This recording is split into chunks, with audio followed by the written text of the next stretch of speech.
इस कार्यक्रम के पुण्यार्चक हैं CA Rajeev Jain, Rekha Jain engineer, Ruchin Jain, Mansi Jain CA, Samkit Jain CA, Vasu Jain, Rudra एवं मीरा जैन परिवार नोएडा, श्री पारसमणि जैन, श्रीमती शिल्पा जैन, अनवी जैन, आरना जैन परिवार नोएडा, आदर्श नूतन जैन, सौरभ, अंकिता, ईशानी जैन, अंकुर, रिचा, आयशा, समायरा जैन परिवार ग्रीन पार्क दिल्ली, श्री अनिल जैन, श्रीमती मधु जैन, पोलो रोड दिल्ली, श्री राजेश कुमार जैन, श्रीमती अनीता जैन, अनीश जैन, आकांक्षा जैन, मेघा एवं मायरा जैन, सिद्धार्थ विहार गाजियाबाद।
गुरु ही मेरी साम है, गुरु ही मेरी प्रातः। गुरु ही मेरी साम है, गुरु ही मेरी प्रातः।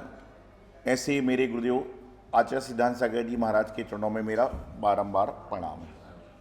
महानुभाव, आज बड़ी प्रसन्नता का दिवस है कि हमारे जीवन के उद्धारक, हमारे जीवन के सुधारक, कंकड़ को सवार कर प्रतिमा बनाने वाले ऐसे पूज्य गुरुदेव आचार्य सिद्धांत सागर जी महाराज का आज 59वां जन्मदिवस समारोह है। आज निश्चित रूप से आप सभी ने आचार्य श्री के दर्शन करे हुए हैं। गुरुदेव का जन्म 1 अप्रैल को आज के दिन ही पटेरा, जो कुंडलपुर दमोह के बीच में ग्राम पड़ता है, वहाँ पर हुआ था। और बचपन से ही गुरुदेव काफ़ी दयालु धार्मिक प्रवृत्ति के थे। आपके गृहस्थ जीवन की माँ, जिनका नाम फूला देवी था, बाद में वे आरिका सौम्यवती माता जी बनकर समाधि मरण को प्राप्त करी। वो भी छुल्ली अवस्था में यहाँ पर संघ के साथ में आई थी। और गुरुदेव ने लौकिक शिक्षा कोई ज़्यादा नहीं पढ़ी, प्राइमरी मिडिल तक पढ़ी। लेकिन कहते ना कि धर्म के मार्ग में लौकिक शिक्षा का महत्व नहीं होता है, बल्कि धार्मिक शिक्षा आपके जीवन में क्या है उसका महत्व होता है। क्योंकि जहाँ बड़े बड़े इंजीनियर, बड़े बड़े डॉक्टर फेल हो जाते हैं, वहाँ पर गुरु का आशीर्वाद, गुरु का वरदान ही काम में आता है। तो लौकिक आप क्या काम कर रहे हो महत्वपूर्ण नहीं है, लेकिन आप अपने जीवन को धर्म में बनाने के लिए क्या काम कर रहे हो वह महत्वपूर्ण होता है। मुझे बताइए, आपके घर में अरबों रुपए की संपत्ति है, इतना पैसा है कि 7 पीढ़ी तक खाए तो भी खत्म ना हो, लेकिन आपके घर में यदि बच्चा मंदिर नहीं जाता, बहु पूजा पाठ में भगवान के मंदिर में आहार में नहीं आती है, तो आप क्या सोचते हैं कि ये भगवान, पैसा कम होता चलता, लेकिन कम से कम घर में संस्कारवान लोग होते तो नहीं चल रहा है। आज मैं देखता हूँ कि लोग सोचते हैं कि मैं बच्चे को वसीयत देकर जाऊंगा तो मेरा कल्याण होगा, लेकिन गलत हो रहा है। दिल्ली शहर में मैं देखता हूँ 2 साल पहले जो भाई बहन एक दूसरे के बिना नहीं रहते थे, और आज वह एक दूसरे को देख नहीं सकते। मंदिर में यदि बहन है तो भाई नीचे चक्कर लगाएगा, लेकिन ऊपर नहीं आएगा। क्यों? क्योंकि उनके पिता ने उनको वसीयत तो दी, लेकिन नसीहत नहीं दे पाए। और यदि नसीहत देकर गए थे तो वसीयत देने की आवश्यकता नहीं होती। तो जैन धर्म में लौकिक शिक्षा महत्वपूर्ण नहीं है, धार्मिक शिक्षा महत्वपूर्ण है। तो गुरुदेव ने प्राइमरी मिडिल तक लौकिक शिक्षा ग्रहण की, और वर्तमान के सबसे श्रेष्ठ तपस्वी सम्राट जो अशोक बिहार भी आ चुके हैं, आचार्य श्री सन्मति सागर जी महाराज, जिनकी समाधि महाराष्ट्र में हुई, उनसे उन्होंने 24 अप्रैल 1987 को भाई दूज के दिन दीक्षा धारण करी उदयपुर राजस्थान में। जन्म हुआ मध्य प्रदेश में, दीक्षा हुई राजस्थान में। और उसके बाद में गुरुदेव के पाद में चतुर्मास करने के बाद उनकी आज्ञा से विचरण किया और 1993 में ब्यावर राजस्थान में रक्षाबंधन के पावन अवसर पर उनको आचार्य पद से विभूषित किया गया। सोचिए, भाई दूज को दीक्षा है और रक्षाबंधन को आचार्य पद है, कि दोनों दिन बंधन के हैं। भाई दूज में भी बंधन है और रक्षाबंधन में भी बंधन है, तो दोनों दिन बंधन है। उनको तो बंधन में बांध के आचार्य पद दिया गया, लेकिन उन्होंने हम सबको ऐसा बांध दिया कि हम सब लोग भी मोक्ष मार्ग पर चल पड़े। गुरुदेव ने मुझ जैसे एक नहीं बल्कि 140 लोगों को दीक्षित किया है। कितने लोगों को? 140 लोगों को आचार्य श्री ने अपने जीवन काल में दीक्षित किया। और आप देखते हैं गुरुदेव की महिमा अपरंपार है।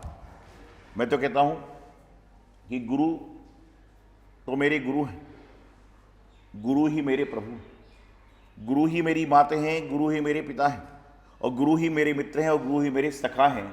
और मैं और क्या कहूँ गुरुदेव आपके बारे में, मेरे हर श्वास में ही तो आप विराजमान हैं। आज वैसे तो जन्मदिन का कोई महत्व तो नहीं होता, सिर्फ जन्म का महत्व होता है भगवान के। लेकिन जन्म लेने के बाद उस आत्मा ने ऐसा काम किया कि लोग उनका जन्मदिन मनाना चाह रहे हैं, इसलिए वह महत्वपूर्ण है। विरासत क्या कहती है, संस्कृति क्या कहती है? आपके घर में किसी बच्चे का जन्मदिन होता है, आप क्या करते हो? केक को काटते हो, मोमबत्ती को बुझाते हो, और जब लोग मोमबत्ती बुझाते हैं तो क्या बोलते हैं? Happy birthday to you.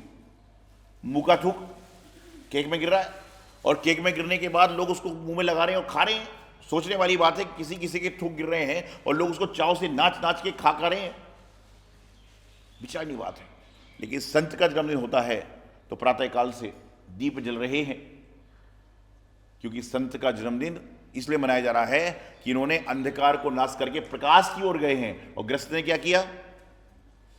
प्रकाश से अंधकार की ओर जा रहा है, इसलिए वहां पर दीप बुझाए जा रहे हैं और यहां पर दीप जलाए जा रहे हैं। तो दीप जलाना अंधकार को नाश करना होता है, और दीप बुझाना अंधकार को बढ़ाना होता है।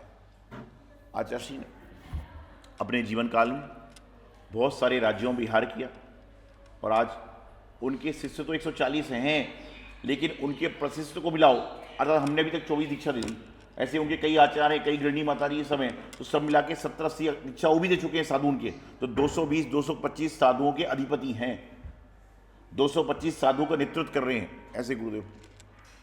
और आचार्य श्री ने अपने जीवन काल में बड़े बड़े सिद्धांत शास्त्रों का, न्यायिक शास्त्रों का, ज्योतिष शास्त्रों का, ना जाने कितने कितने शास्त्रों का अध्ययन किया, और अध्ययन अध्यापन करने के बाद उस कार्य में करते हैं। आचार्य सरल मना है। अब बच्चा जाए, बूढ़ा जाए, जवान जाए, धार्मिक जाए, धनाढ़ जाए, उनके लिए सबके प्रति क्षमता भाव, करुणा के भाव। आप जाके दर्शन भी करते हैं, यहाँ भी आ चुके हैं, कई बार आपने दर्शन किए भी। और साधु का स्वभाव ही सरल है। अभी मैं नानक चंद जी से कह रहा था कि भाई हम तो अशोक बिहार आ रहे हैं। अशोक बिहार ऐसी जगह है कि जहाँ पर संत कभी भी आए, कहीं पर भी आए, यहाँ के लोग उनकी सेवा में तत्पर रहते हैं। तो मैं आपको बताना चाह रहा हूँ कि संत का स्वभाव क्या है। इस संत का स्वभाव ये है कि आपने उनको स्थान दे दिया, अब उनको समाना उनका काम है। और ध्यान रखना, मंदिर में धन कितना आ रहा है ये महत्वपूर्ण नहीं है, लेकिन मंदिर में गुरुओं की वाणी, धर्म के संस्कार कितने गुजरे हैं यह महत्वपूर्ण है। धर्म के संस्कार कैसे मिलेंगे? आज दिल्ली की कहानी अलग है, दिल्ली की कहानी अलग है। वो कहते एक महाराज जी हैं तो बहुत अच्छा है, 2 होंगे तो चल जाएगा, 3 में चला लेंगे, 5 में एडजस्ट करेंगे, और 10-15 हो जाएंगे तो भैया नमो अरियंताड़म, नमो सिद्धाड़म, नमो आयरियाड़म, नमो वैझायाड़म, नमो लोये सब साहुलम। मतलब बड़ा मुश्किल है। अरे ये तो तुम्हारे जीवन का कल्याण है कि जो शास्त्रों में कहा गया है कि चतुर्विध संघ के दर्शन करो, तो जहां पर संघ होगा वहीं पे चतुर्विध संघ होगा। और कौन किसी को क्या दे सकता है? कौन किसी को क्या ले सकता है। जो लोग सोचते हैं कि मैं नहीं जाऊंगा तो अभिषेक नहीं होगा, तो जब उनके यहाँ सूतक पातक होती तो अभिषेक कौन करता है? वो जब यात्राओं पर जाते हैं अभिषेक कौन करता है? बीमार होता है तो अभिषेक कौन करता है? हम और आप करने वाले नहीं हैं, करने वाले तो तीन लोक के नाथ यहां पर बैठे हुए हैं, उनकी मर्जी के बिना पत्ता भी नहीं हिल सकता। ध्यान रखना, जीवन के अहोभाग्य को जगाना है तो आपको सोचना चाहिए कि हमें तो जितने संतों के दर्शन मिलेंगे उतना हमारे जीवन का पुण्य है। अक्षय तृतीया के दिन कहते हैं किसी के घर में संत पहुंच जाएं तो उसके जीवन के बारे न्यारे हो जाते हैं, उसके जीवन के बारे न्यारे हो जाते हैं। क्योंकि अक्षय तृतीया के दिन लोग 5-5 सुख रूज जाते हैं। क्यों? कि साधुओं को हम आहार दे दें। तो समाज को अपना सोचना चाहिए कि हमारा तो अहोभाग्य है। और मैं आपको बताऊं, जैसे अभी बता रहे थे छत्र लगेगा, एक आदमी बोले इतनी जल्दी छत्र लग जाएगा? अरे कभी भी कोई धार्मिक आयोजन हो, आप कुछ मत करो, लेकिन आपको अंतराय कर्म नहीं डालना चाहिए। अंतराय कर्म डालने से जीवन में बहुत नुकसान होते हैं। सामने भोजन है, घर वाले खा रहे हैं, लेकिन डॉक्टर कहेगा तुमको तो खिचड़ी ही खाना है। क्यों? क्योंकि तुमने किसी के दान अंतराय में अंतराय डाला, लाभ अंतराय में अंतराय डाला। साधु महाराज आएंगे, उनके दर्शन से कितनों का समय दर्शन शुद्ध होगा, उनकी वाणी से कितने लोग का जीवन प्रवाह होगा, उनके चर्या से कितने लोग को प्रभावित होंगे। तो हमेशा क्या करना, भैया बहुत अच्छी बात है, एक जगह एक संघ का चुमासा होना था, तो मीटिंग बुलाई गई कि कराएं कि ना कराएं। सोचने वाली बात है कि चौमासे के लिए मीटिंग हो रही कि कराएं कि ना कराएं, ये होना चाहिए कि व्यवस्था क्या होगी। तो एक आदमी आया, बोले चौमासा नहीं होना चाहिए। 100 लोगों में एक आदमी बोला चौमासा नहीं होना चाहिए। 2-4 तो लकीर के फकीर होते हैं, वो भी खड़े हो गए, नहीं होना चाहिए। अब साहब मीटिंग स्थगित हो गई। फिर मीटिंग हुई कि चौमासा होना चाहिए कि नहीं। चौमासा फाइनल हो गया। उस आदमी से समाज के लोगों ने बोला कि ना तू कभी दान देता, ना तो कभी मंदिर में आता, ना कभी तू आहार देता, लेकिन तू ये क्यों कह रहा था कि चौमासा नहीं होना चाहिए? बोले भाई साहब देखो, सीधी बात ये है, महाराज जी का चौमासा होता है, मेरी पत्नी 7 बजे से मंदिर जाती, 10 बजे मंदिर आती है, तो मुझे चाय नाश्ता खुद लेना पड़ता है, मुझे चाय नाश्ता खुद लेना पड़ता है, तो इसलिए चौमासा नहीं होना चाहिए। बताओ। और चौमासे में ऐसा संयोग बना कि उसकी पत्नी अस्वस्थ हो गई और 4 महीने बेड रेस्ट पर रही, तो उसको अपना भी सेवा करना पड़ी और उस पत्नी की भी सेवा करना पड़ी। तो कहने लगा इससे अच्छा चौमासा मैं मेरी पत्नी धर्म करती तो अच्छा था। इसलिए कभी भी कोई भी कार्यक्रम हो, चाहे विधान हो, चाहे भगवान का कल्याणक हो, चाहे कोई भी कार्य हो, खुशी खुशी भाई करिए, बहुत अच्छी बात है, हमसे जो बनेगा हम करेंगे। आपके जीवन का पुण्य होगा तो आपका द्रव्य मंदिर में लगेगा, और आपका जीवन का पुण्य नहीं होगा तो आपका द्रव्य होटलों में लगेगा, रेस्टोरेंटों में लगेगा। जो उनके बच्चे जन्मदिन के दिन मंदिर में जाके भगवान का अभिषेक करते हैं, गुल्लक में पैसे डालते हैं, समझ के चलना कि उनका जन्मदिन की सार्थक है। और जिनके बच्चे रात को 12 बजे निकल जाते हैं और अगले दिन सुबह आते हैं, तो समझ के चलना कि बच्चों को संस्कार क्या दे रहे हो। आज हम गर्व से कहते हैं कि हमारे गुरुदेव आचार्य सिद्धांत सागर जी महाराज ने मुझे, हमारे संघ को ऐसे संस्कार दिए कि हम लोग जहाँ पर जाते हैं वहाँ पर जिन धर्म की प्रभावना करने का प्रयास करते हैं। क्योंकि ये भेष ही ऐसा है कि इसको देखकर कहते ना राग में ना देश में विश्वास, दिगंबर वेश में। कि ना राग की बात है ना देश की बात है, काय की बात है? विश्वास, दिगंबर वेश की बात है। कौन से हो, दिगंबर हो कि सितंबर हो, कि कांची हो, क्या हो, कि 20पंथी हो कि 13पंथी हो, दिगंबर हो, बाकी सब तो बात की बात है। तो दिगंबर जो संत होते हैं, दिगंबर जो बात होती है, आप अपने आप को दिगंबर कैसे कह सकते हो बताओ मुझे?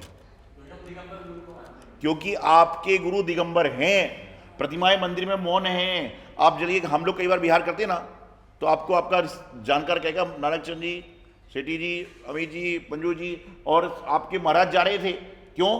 क्योंकि उनको पता है कि दिगंबर संत किनके होते हैं, जैनियों के होते हैं। और भी संत होते हैं, अन्य परंपराएं में दिगंबर सितंबर परंपराएं होती हैं, लेकिन दिगंबर संत को लोग दूर से कहते हैं कि ये जैनियों के महाराज जा रहे। तो आपकी पहचान इसलिए है दिगंबर, क्योंकि संत दिगंबर है और संत विचरण कर रहे हैं, तो लोगों का आचरण सही हो रहा है।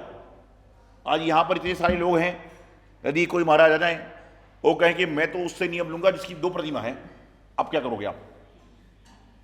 अशोक बिहार में कोई महाराज जी का संघ आ जाए, 3 दिन कोई आ जाए और वो कहे कि हमारे संघ में तो प्रतिमाधारी से आ लिया जाता है, फिर क्या करोगे बताओ मुझे आप तो धीरे से क्या होगे, महाराज जी श्रीफल लेके तो आए हैं, लेकिन हमारे यहाँ व्रती कोई नहीं है, आपके संघ में ब्रह्मचारी है ना, काम हो जाए। अरे क्यों, सोचिए कहाँ जा रहे हैं हम, 50-60 घर तो होंगे,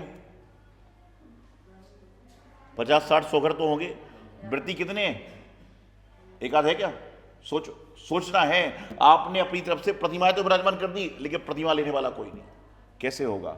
जब संत आएंगे, उनकी वाणी सुनोगे, उनकी चर्या में सम्मिलित होगे, जब आपके त्याग के वैराग्य के भाव आएंगे, नहीं तो बस आ रहे हैं जा रहे हैं। कौन आया? बोले महाराज जी आए थे, बहुत अच्छा बोल रहे थे। कौन से महाराज जी थे? वो तो भूल ही गया। एक व्यक्ति मेरे पास में आया, कहने लगा महाराज जी मैं पटेरा से हूं। मैं बड़ा प्रसन्न हो गया, हमारे गुरु की जन्मभूमि पटेरा है। और बोले महाराज जी आपको बताऊं, आपके गुरुदेव जब छोटे थे ना बचपन में, तो उनको मैंने आइसक्रीम बहुत खिलाई है। तो मैंने कहा कोई बात नहीं, बचपन में तो भगवान महावीर स्वामी को भी किसी ने कुछ ना कुछ किया ही होगा। फिर वो इधर उधर की बात करने लगी, तो मैंने उसको अपने पास में बुलाया, महिला को। मैंने कहा पटेरा से हो? बोले हाँ। वैसे मैंने कहा कि आपने गुरुदेव को आइसक्रीम कब खिलाई थी? बोले महाराज जी यही कोई 61-62 की बात होगी, सन 1961-62 की बात होगी। मैंने कहा रॉन्ग नंबर। बोले क्यों? मैंने कहा रॉन्ग नंबर। बोले क्यों? मैंने कहा गुरुदेव का जन्म तो 1966 में हुआ है, तूने आइसक्रीम कहां से खिला दी? लोगों को बोलना है, लोगों को से बात करना है। अरे साधु महाराज के पास में जाओ, कहते जात ना पूछो साधु की, पूछ लीजिए ज्ञान, और पड़ी रहने दो म्यान को मोल करो तलवार, कैसा कुछ आती है, कहावत आती है। साधु के जाओ, रत्न त्रय पूछो, कुशल क्षेम पूछो, आपका कल्याण होगा। क्यों चक्कर पड़े, छोड़ दो सारे चक्कर। तो आज गुरुदेव का जन्मदिन महोत्सव है, अशोक विहार फेज 2 में पुनश्च भगवान पारसनाथ जी के पादमूल में हमें बैठने का अवसर प्राप्त हुआ। और आज गुरुदेव के जन्मदिन पर हम तो अपने संघ के साथ में उनके चरणों में यहीं से बैठे बैठे सिद्ध सुध आचार्य भक्तिपूर्वक बारंबार नमस्कार करते हैं कि आप दीर्घायु हो, आपके द्वारा निरंतर धर्म की प्रभावना हो, और आपका आशीर्वाद मुझे मिले, शिष्यों को मिले, भक्तों को मिले, कि हम लोग भी स्वस्थतापूर्वक निरोगतापूर्वक धर्म ध्यान करते रहें और अंत्य समाहि मरणम कि अपने लक्ष्य को प्राप्त करें। यही आचार्य श्री के चरणों में हमारा बारंबार नमोस्तु नमोस्तु नमोस्तु।